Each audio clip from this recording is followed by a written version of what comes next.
네, 지난 20일 밤이었습니다. 탈북민 단체가 또 북한에 대북 전단을 날려보냈습니다. 이에 북한은 김여정 노동당 부부장 명의의 담화를 통해서 맞대응하겠다 이런 뜻을 밝혔는데요.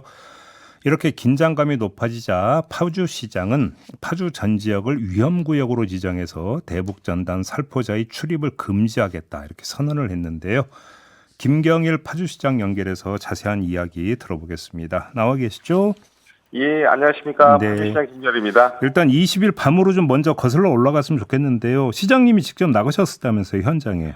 아, 예. 그날 이제 바로 현장에 저녁 한 10시 반경 제가 나갔고요. 예. 거기에 대북전단 살포하는 현장을, 바로 눈앞에서 목도하고, 네. 제가 강력하게 항의했습니다. 그랬더니 뭐라고 하던가요? 좀 말씀드리기 좀 그런데요. 예. 좀 생각 외로 너무 수준이 낮아서, 위협도 좀 당했고, 그다음에 좀 표현하기 좀 어려운데, 예. 이런 수준의 사람들이, 이게 이렇게 대한민국 전체를, 이 파주시민, 50이면 파주시민뿐만 아니라, 대한민국 전체 국민을 불안하게 떨게 해도 되는가 하는 생각이 좀 들었습니다. 시장님 여기서 이제 수준이 낮다는 표현은 인격 모욕에 해당이 될 수도 있기 때문에, 네. 좀 자제를 해주시거나 아니면 어떤 근거로 그런 말씀하시는지를 밝혀주시거나 하셔야 됩니다. 그냥 그날 제가 52만을 대표하는 파주시장 시장 아니겠습니까? 예. 근데 거기에 협박도 좀 받았고요. 어떤 식으로 협박을 받으셨다는 말씀이세요? 예, 거기에 보면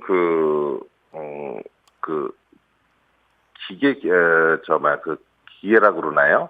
그 중에 스패너라 그러나 쇠파이프 달린 게 있는데, 예. 그걸 들고 위협을 좀 하더라고요. 그래서 그래요? 그런 부분들이 이거는 이런 건 아니지 않나 하는 생각을 좀 많이 했습니다. 그 현장에 출동한 경찰은 없었습니까? 그때 당시에 보니까 저희 공무원들만 좀 일부 나와 있었고요. 예. 경찰은 전혀 없었습니다. 그러니까 아무튼 시장님이나 파주시 공무원들이 좀 뜯어 말렸는데도 대북 전단은 그대로 날려 보냈다 이런 거죠. 간단히 정리를 하면. 지금 이제 저희가 좀 도착했을 때 보니까요. 예. 이미 이제 일부는 지금 날리고 있었고요. 네. 저희가 이제 강력하게 이제 항의를 하니까 1톤 탑차에다가 보니까요. 가스통하고 기타 아래 대북 전단 날리는 부분들을 싣고 다니더라고요. 네네네네. 그게 아마 이제 가스 주입 때문에 그런 것 같은데요. 네, 맞습니다. 알겠습니다. 아무튼 그래서 시장님은 지금 파주시 전체를 위험구역으로 지정하겠다. 이게 이제 재난안전법에 따라서 이렇게 하겠다는 말씀이신 거죠? 예, 맞습니다. 재난안전법이 어떤 근거와 권한이 있는 겁니까? 예, 재난안전법 제41조에 보면요. 네. 재난이 발생하거나 발생할 우려가 있을 경우에 기초단체장이 위험구역을 설정해서 위험 행위를 할 우려가 있는 사람을 출입 금지하거나 퇴거를 명령할 수 있게 되어 있습니다. 근데 실질적으로 출입 금지를 할 수 있는 물리력이 동원이 될 수 있느냐의 문제가 핵심 아니겠습니까? 예. 그게 이제 재난안전기본법이 로 인해서 위험구역이 설정이 되면요. 네. 법에 근거해서 즉각 퇴거 명령을 내릴 수 있고요. 예. 불응할 경우에는 경기도 특별 사법경찰과 행정력을 총동원해서 강제 퇴거도 할 생각입니다. 근데 제가 질문 드린 취지는 조금 전에 20일 밤에도 파주 소속 공무원들도 거기 있었는데 못 막았다면서요. 그게 왜 그러냐면요. 예. 저희가 미리 이분들이 오는 걸 알면 미리 가서 그거 할 수 있을 건데 암만 해도 연락 받고 오고 이러는 거니까 시간이 물리적으로 시간이 꽤 많이 걸립니다. 좀 늦게 도착할 수밖에 없는 구조예요. 예, 그래서 그런 부분들이고, 그렇게 해서 좀 미리 알았으면, 미리 알면은 막을 수가 있겠죠. 재난안전법에 근거해서 위험구역으로 지정을 하면 혹시 경찰의 협조를 구할 수 있습니까? 경찰의 협조를 좀 구해야 된다고 생각을 하고요. 예. 경찰 쪽에서는 제가 보니까 저번에 헌재 판결에서 봤을 때 너무 소극적으로 판단하시는 게 아닌가 하는 생각이 좀 들어요. 네. 그게 대북전단 날리는 사람들한테 형사처벌이 좀 과하다 하는 거지.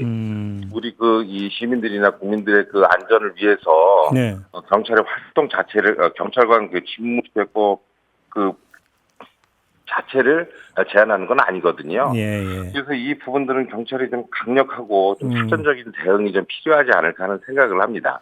근데 이게 그 사실 파주시만의 문제가 아니라 그럼 예. 혹시 그 역시 접경 지역의 다른 기초 단체장들하고는 좀 얘기 좀 나눠보셨어요?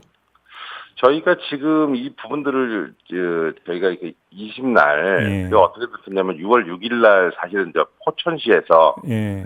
이 부분들이 그 대북 전단이 날렸다고 얘기를 보도가 나왔거든요. 그래서 저희가 좀 그런 줄 알고 이렇게 있었는데 알고 봤더니 이게 포천시가 아니라 파주시에서 날렸더라고요. 네. 그래서 지금 그래서 제가 바로 이제 저희가 좀 준비를 해서 국회에서 이런 일이 재발되지 않도록 20일 날 오전에 그 기자회견도 했고요. 네. 그래서 그날 저녁에 또 바로 이런 일이 발생한 거거든요. 네네. 그래서 앞으로 지금 현재로는 여러 접경 지역 지자체 분들, 시장 군수님들하고는 협의하지는 않았으나 앞으로는 적극적으로 좀 협의하고 협조해 나가서 공동 대응해야 되지 않을까 하는 생각을 합니다. 지금 경기도 같은 경우는 항공법 위반으로 수사 의뢰를 했다고 하던데 혹시 경기도하고는 좀 상의하신 게 있어요? 예, 경기도하고는요, 그 위험지역 선포하고, 그다음에 항공법하고 같이 이런 부분들을, 같이 좀 협의해 나가고 있고요. 예, 예. 지금 법리 검토도 계속 지금, 같이 하고 있습니다. 그래서, 이 부분들은 공동 보조를 맞춰서, 같이 좀 잘, 대처하도록 하겠습니다. 그래요. 그나저나 그 주민들은 지금 많이 불안해 하시는 건가요? 주민들은, 아마 우리 사회자님도 잘 아시겠지만, 불안해하는 정도가 아니고요. 네. 파주시는 사실은 서울에서 한 30km 정도 떨어져 있고 시간상으로도 한 30분이면 닿을 수 있는 거리거든요. 네네네. 예, 근데 서울 시민들이 체감하는 불안감보다는 한 5배에서 한 10배 이상의 불안감을 느끼고 있으세요. 제가 이제 지역에 좀 접경 우리 북부 파주에 나가 보거나 이렇게 가보면. 그 어르신들이 제 손을 잡고 그런 말씀을 하셔요. 제발 불안해서 못 살겠으니까 이 대북 전단 좀 날릴 수 없게 좀 해주라고 이제 그렇게 말씀을 하시니까 제가 아주 그냥 너무 가슴이 아픈 거예요. 예, 그래서 불안감이 지금 계속 또 군사적인 합의가 막 파기되고 군사적인 관계가 긴장 관계가 더 증폭되고 있지 않습니까? 거기에 비례해서 우리 시민들이 느끼는 그 불안감은 계속 지금 상승하고 있다고 봐야죠. 그래요. 근데 저기 대북 전단 말고요. 북한이 날려보냈던 오물풍선 있지 않습니까? 네네. 오물풍선으로 인한 피해도 혹시 파주시에서도 발생을 한 적이 있습니까?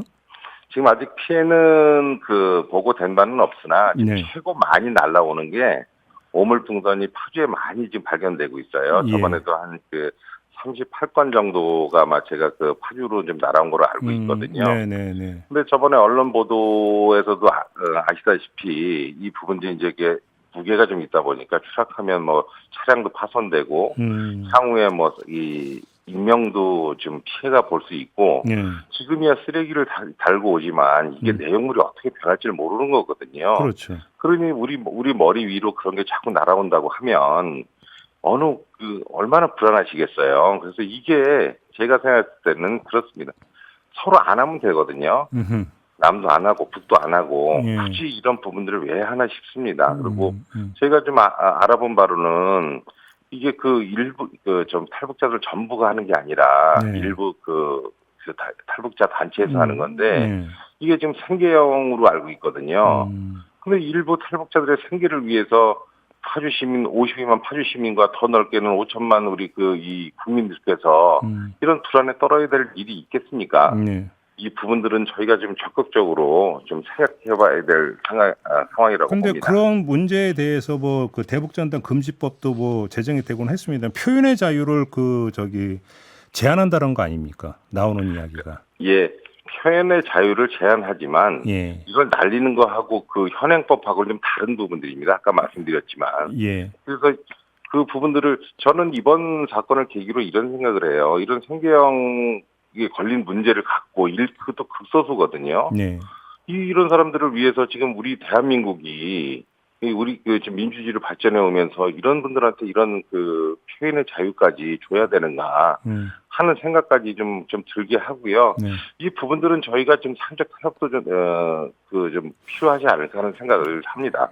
표현의 자유는 국민이라면 누구나 누려야 되는 기본권이니까 뭐 대상이 제한이 될 수 있는 성질의 문제는 아니고 다만 행위에 있어서는 좀 어떤 법적 검토는 필요하다 이런 얘기는 나올 수 있을 것 같은데 아까도 잠깐 시장님이 법적 검토를 말씀을 하셨는데 혹시 입법 보완 사항이 있다고 보세요?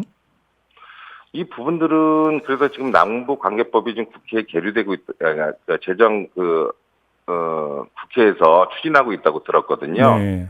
그래서 좀 이런 부분들은 상세하게 좀 넣어서 남북관계 이 발전법이 네.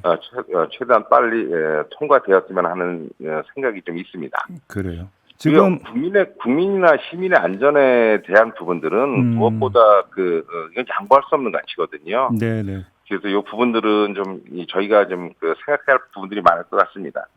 좀 마지막으로 정부에게 바라는 점이 있으실까요? 예, 좀 적극적으로 좀 나서줬으면 좋겠습니다. 이 중앙정부가 사실 모든 실권을 다 갖고 있고요. 그다음에 할 수 있으면 의지만 있으면 저는 충분히 이 부분들은 서로 막을 수 있다고 생각하고요. 불필요한 행위들이거든요. 그래서 좀 적극적으로 좀 규제도 할 건 규제도 하고 설득할 건 설득하고 좀 그 부분들을 좀 적극적으로 나섰으면 좋겠고요. 그다음에 지방 정부가 할 수 있는 부분들은 그러니까 중앙 정부 하는 거에 비해서 굉장히 많이 힘듭니다. 그래서 그 부분들을 좀 중앙 정부가 적극적으로 나서서 오물풍선에 대해서 적극 대처해 주시기를 강력히 요청드리는 바입니다. 알겠습니다. 자, 오늘 말씀 여기까지 들어야 될 것 같네요. 고맙습니다, 시장님. 예, 고맙습니다. 네, 김경일 파주시장과 함께했습니다.